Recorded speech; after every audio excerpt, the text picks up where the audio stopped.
Magic Treehouse, number 5, Night of the Ninjas.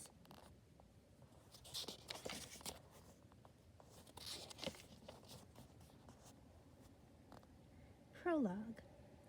One summer day in Frog Creek, Pennsylvania, a mysterious treehouse appeared in the woods.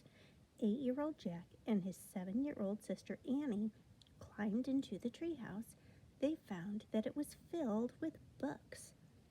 Jack and Annie soon discovered that the treehouse was magic. It could take them to the places in the books.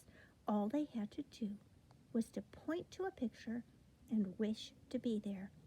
Jack and Annie visited the time of the dinosaurs, Old England, ancient Egypt, and a pirate ship. Along the way, they discovered that the treehouse belonged to Morgan Le Fay. Morgan was a magical librarian from the time of King Arthur. She traveled through time and space gathering books. Jack and Annie are about to start a whole new adventure in Night of the Ninjas. Chapter 1, Back into the Woods. "Let's look again, Jack," said Annie. Jack and Annie were walking home from the library. The path went right by Frog Creek Woods. Jack sighed. "We looked this morning," he said. "We looked the day before, and the day before that." "Then you don't have to come," said Annie. "I'll go by myself." She took off into the woods. "Annie, wait!" Jack called. "It's almost dark, and we have to get home." But Annie had disappeared among the trees. Jack stared at the wood. He was starting to lose hope. Maybe he would never see Morgan again. Weeks had passed, and there had not been one sign of Morgan Le Fay, nor had there been one sign of her magic treehouse. "Jack!" Annie called from the woods. "It's back!" "Oh, she's just pretending as usual," Jack thought, but his heart started to race. "Hurry!" called Annie. "She better not be kidding," said Jack. He took off into the woods to find Annie. Night was falling fast. Crickets chirped loudly. It was hard to see through the shadows. "Annie!" Jack shouted. "Here!" she called. Jack kept walking. "Here where?" he called back. "Here, here!" Annie's voice came from above. Jack looked up. "Oh, man," he breathed. Annie waved from the window of a treehouse. It was in the tallest oak tree in the woods. A long rope ladder hung down from it. The magic treehouse was back. "Come on up," Annie shouted. Jack ran to the rope ladder.